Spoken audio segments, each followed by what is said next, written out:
श्रीमद् भागवत गीता के 21 अच्छे विचार बताने वाला हूँ, तो इसे आपको ध्यान से सुनना है और समझना है। इसे सुनने के बाद आपका ज़िंदगी बदल सकता है। तो चलिए वीडियो को स्टार्ट करते हैं। गीता में कहा गया है कि अच्छे के साथ अच्छे बने, पर बुरे के साथ बुरे नहीं, क्योंकि हीरे से हीरे को तराशा जा सकता है, लेकिन कीचड़ से कीचड़ साफ नहीं किया जा सकता। गीता में श्री कृष्ण जी कहते हैं, हमारा भाग्य हमारे ही अतीत के कर्मों का फल है। उसी तरह हम जो आज कर्म कर रहे हैं वो हमारे आने वाले कल को निर्धारित करेंगे। गीता में कहा गया है कि आप किसी का भाग्य नहीं बदल सकते, लेकिन अच्छी प्रेरणा देकर उसका मार्गदर्शन तो कर ही सकते हैं। श्री कृष्ण के अनुसार जीवन में कभी मौका मिले तो सारथी बनना, स्वार्थी नहीं। अहंकार मनुष्य से वह सब करवाता है जो अंत में उसी के विनाश के कारण बनता है। इसलिए मनुष्य को जितना जल्दी हो सके अपना अहंकार त्याग देना चाहिए। श्री कृष्ण कहते हैं, कर्म वो फसल है जिसे इंसान को हर हाल में खुद काटना ही पड़ता है। इसलिए हमेशा अच्छे बीज बोए ताकि फसल भी अच्छी हो। जिस मनुष्य के पास सब्र की ताकत है, उस मनुष्य की ताकत का कोई मुकाबला नहीं कर सकता। गीता में श्री कृष्ण ने बुद्धिमान व्यक्ति की पहचान बताई है। इसके अनुसार सबसे समझदार और स्थिर बुद्धि वाला व्यक्ति वही है जो सफलता मिलने पर अहंकार में नहीं आता और विफलता मिलने पर गम में नहीं डूबता। गीता में श्री कृष्ण कहते हैं कि समय कभी एक जैसा नहीं रहता। जो दूसरों को बेवजह रुलाते हैं उन्हें भी रोना पड़ता है। जो दूसरों को दुख देते हैं आगे चलकर उन्हें भी दुख भोगना पड़ता है। श्री कृष्ण कहते हैं कि केवल डरपोक और कमजोर ही चीज़ों को भाग्य पर छोड़ता है, लेकिन जो मजबूत और खुद पर भरोसे करने वाले होते हैं वे कभी भी नियति या भाग्य पर निर्भर नहीं करते। गीता के अनुसार सिर्फ दिखावे के लिए अच्छा मत बनो। वो परमात्मा आपको बाहर से नहीं बल्कि भीतर से भी जानता है। इसलिए कोई भी बदलाव पूरी तरह से स्वयं के लिए होना चाहिए। आप खुश हैं या दुखी, यह दोनों आपके विचारों पर निर्भर है। अगर आप प्रसन्न रहना चाहते हैं तो आप हर हाल में प्रसन्न ही रहेंगे। अगर आप अपने मन में बार बार नकारात्मक विचार लाएंगे तो आप दुखी ही होंगे। विचार ही हर व्यक्ति का शत्रु और मित्र होता है। श्री कृष्ण कहते हैं, किसी के साथ चलने से ना तो कोई खुशी मिलती है और ना ही लक्ष्य।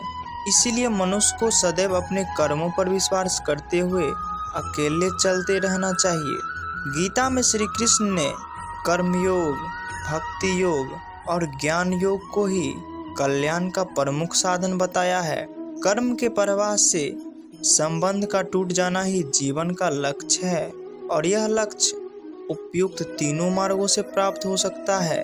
कोई भी इंसान जन्म से नहीं बल्कि अपने कर्म से महान बनता है। अच्छी नीयत से किया गया काम कभी व्यर्थ नहीं जाता और उसका फल आपको जरूर मिलता है।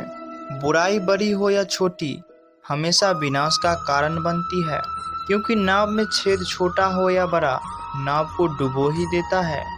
जो होने वाला है वो होकर ही रहता है, और जो नहीं होने वाला है वह कभी नहीं होता। ऐसा निश्चय जिनकी बुद्धि में होता है उन्हें चिंता कभी नहीं सताती। गलतियां ढूंढना गलत नहीं है, बस शुरुआत खुद से होनी चाहिए। निर्णय लेते समय ना ज़्यादा खुश हो ना ज़्यादा दुखी हो। ये दोनों परिस्थितियाँ आपको सही निर्णय लेने नहीं देती। सत्य कभी दावा नहीं करता कि मैं सत्य हूँ, लेकिन झूठ हमेशा दावा करता है कि सिर्फ मैं ही सत्य हूँ। कर्म करो, फल की चिंता मत करो। गीता में कहा गया है, कोई भी अपने कर्म से भाग नहीं सकता। कर्म का फल तो भुगतना ही पड़ता है। अच्छे कर्म करने के बावजूद भी लोग केवल आपकी बुराइयां ही याद रखेंगे। इसलिए लोग क्या कहते हैं इस पर ध्यान मत दो। तुम अपना कर्म करते रहो। फल की अभिलाषा छोड़कर कर्म करने वाले पुरुष ही अपने जीवन को सफल बनाता है।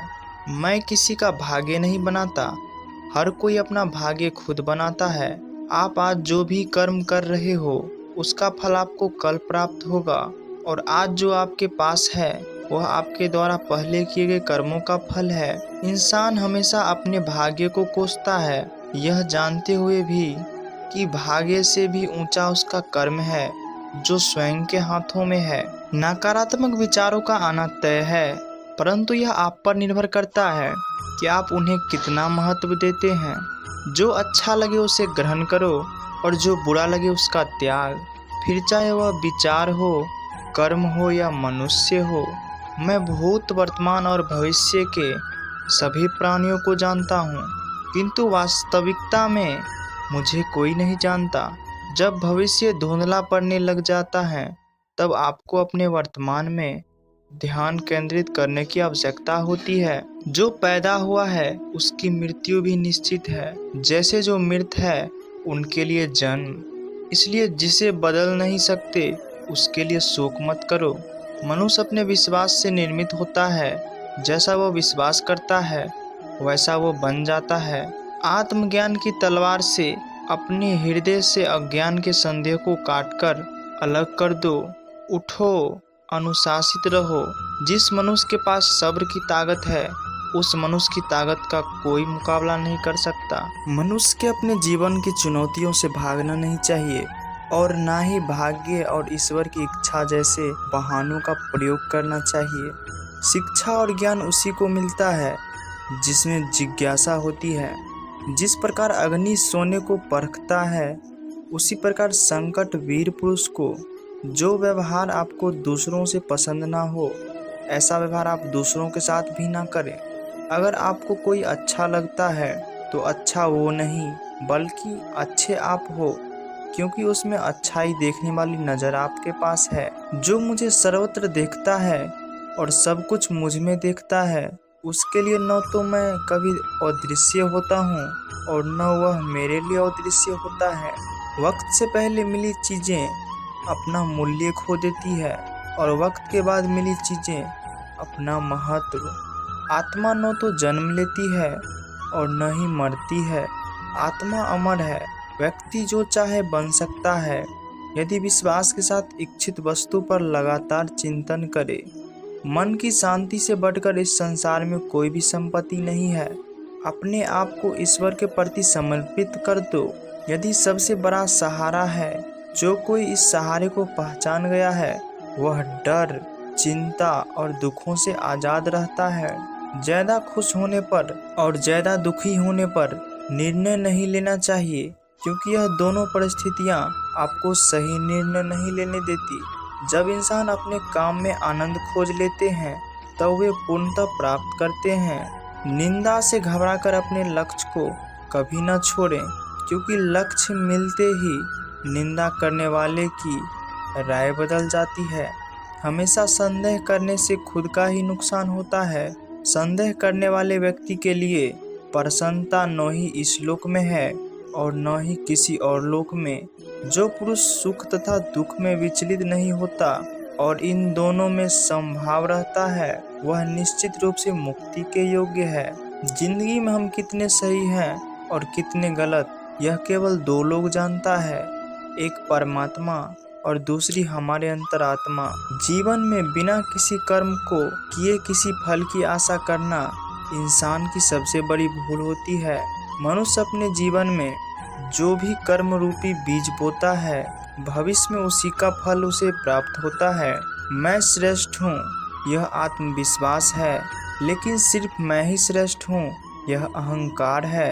क्रोध से उत्पन्न होता है मोह और मोह से समर्पित विभ्रम। स्मृति के भ्रमित होने पर बुद्धि का नाश होता है और बुद्धि के नाश होने से वह मनुष्य नष्ट हो जाता है। मेरा तेरा, छोटा बड़ा, अपना पराया मन से मिटा दो, फिर सब तुम्हारा है और तुम सबके हो। जिस प्रकार सूर्य उगते ही अंधकार मिट जाता है उसी प्रकार सही ज्ञान की प्राप्ति से अज्ञान का अंत हो जाता है। अगर वीडियो अच्छी लगी हो तो वीडियो को लाइक करें और चैनल को सब्सक्राइब जरूर करें और कमेंट में जय श्री कृष्ण जरूर लिखें।